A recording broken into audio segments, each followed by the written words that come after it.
All right, class, settle in, settle in. Today, we're going to take a journey deep, deep inside the atom itself. We're going to peel back the layers of reality, you and I, to discover the fundamental particles and the cosmic rules that govern, well, everything. So grab your notebooks, because the lesson is about to begin.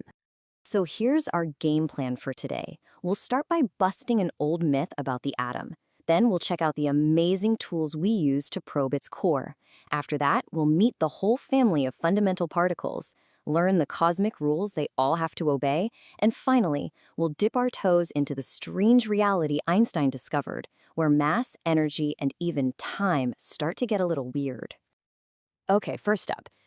For a long time, our best guess about what an atom looked like was, well, kind of like a dessert. But then, one single, absolutely brilliant experiment came along and completely changed the recipe, forcing us to rethink everything we thought we knew.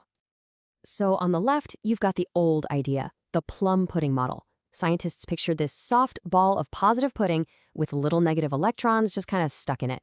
But what we actually found, thanks to Ernest Rutherford, is on the right, and it's so much weirder.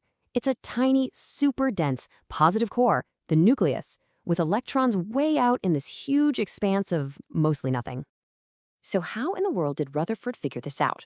Well, he basically set up a subatomic shooting gallery. His bullets were these positively charged things called alpha particles. The target? An incredibly thin sheet of gold foil. We're talking just a few atoms thick. And the whole thing was set up inside a chamber with a screen that would light up with a little flash wherever a particle hit. Now, what they saw was just mind-blowing.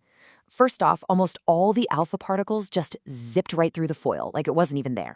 Okay, but then a few of them were knocked way off course. And get this, because this was the real shocker. A tiny, tiny fraction, about 1 in every 8,000, hit the foil and bounced almost straight back.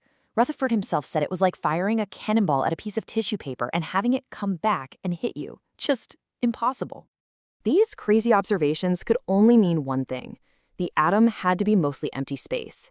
That's why most of the particles went straight through.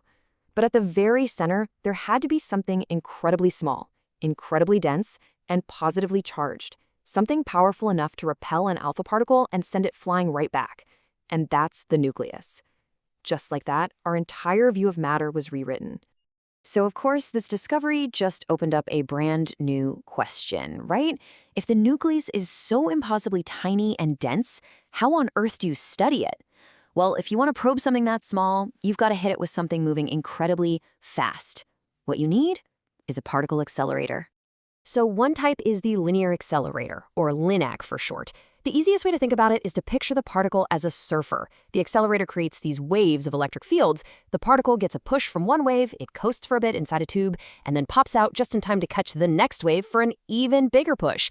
And as the particle goes faster and faster, the tubes have to get longer and longer just to keep that timing perfect. The other main kind is a cyclotron, and this one works more like a slingshot. You've got this powerful magnetic field that bends the particle into a circle, and every time it crosses the gap between these two D-shaped plates, an electric field gives it a kick, a little boost of speed. So it goes faster and faster, spiraling outwards, gaining more and more energy with every single lap, until wham! It's flung out at the target. But, smashing particles together is only half the battle. How do you actually see what happens after the crash? For that, you use something amazing called a bubble chamber. It's filled with a liquid that's kept right at the edge of boiling. So when a charged particle zips through it, the tiny bit of energy it leaves behind is enough to make the liquid boil right along its path, creating this beautiful, visible trail of tiny bubbles. It's like seeing a microscopic jet stream. It lets us take pictures of the secret lives of these particles. So, we've got the tools to smash particles and the cameras to see the wreckage. What did all this work actually show us? Well, it revealed an entire zoo of new particles. Physicists have spent decades carefully organizing this zoo into what we now call the Standard Model. It's basically our best map of the fundamental ingredients of the entire universe. Now, at a high level, all these particles can be sorted into a few main families. You've got your leptons, your hadrons, and then you've got your force-carrying particles, like the photon.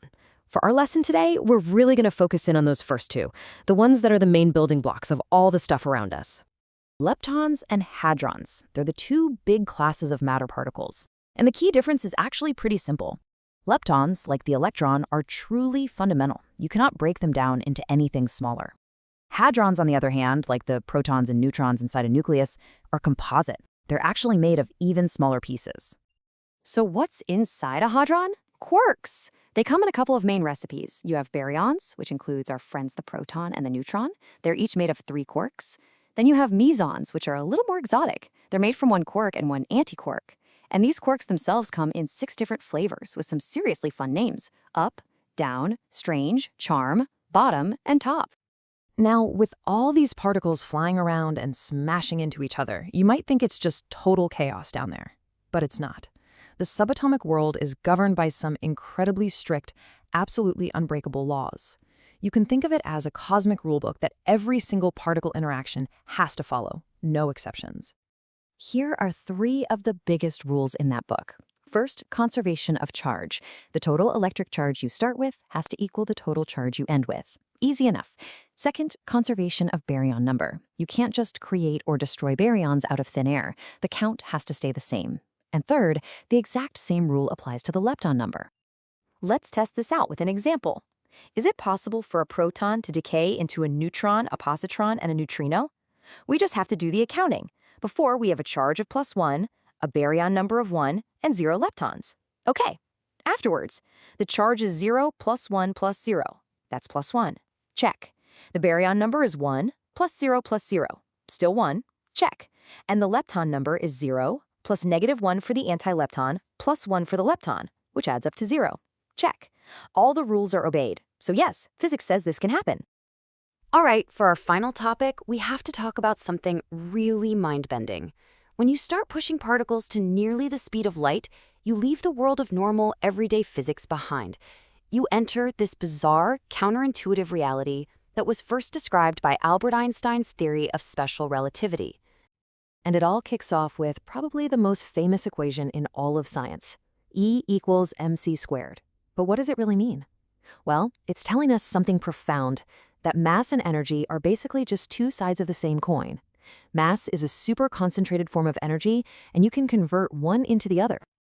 And this isn't just some abstract idea. We see it happen all the time in our detectors. It's a process called pair production. You can have a high-energy photon, which is pure light, it's pure energy, and it can spontaneously transform into a particle and its antimatter twin, like an electron and a positron. Think about that. Pure energy literally becomes physical stuff. And guess what? The process works perfectly in reverse. If that electron and its antiparticle, the positron, ever meet, they annihilate each other. Poof! They both vanish, and their combined mass is converted right back into pure energy, into photons. It's the ultimate proof that mass and energy really are just 2 different forms of the same fundamental thing. But it gets even stranger than that. Einstein also realized that time isn't absolute, it's relative. The faster you move through space, the slower you experience time, compared to someone who's standing still. Now, this isn't science fiction. This is a real, measurable phenomenon called time dilation. And we have undeniable proof of this thanks to tiny particles called muons. They're created way up in our atmosphere, and they have an extremely short lifespan, about 2/millionths of a second. Even traveling near the speed of light, there's no way they should have enough time to reach the ground before they decay. But they do. We detect them down here all the time. How? Well, from our point of view on Earth, because they're moving so fast, their internal clocks are ticking much, much slower. That slowdown gives them just enough extra time to make the journey. It's a perfect real-world example of one of the weirdest truths of our universe. And that brings our class to a close. We've gone from plum pudding all the way to a particle zoo governed by the strange rules of relativity. The Standard Model is an incredible human achievement. It is so good it actually predicted the existence of particles years before we ever had the technology to find them. So I'll leave you with this final thought. If our models of physics can predict parts of reality we haven't even seen yet, what other incredible secrets about the universe are hiding in the math, just waiting for us to discover them? Class dismissed.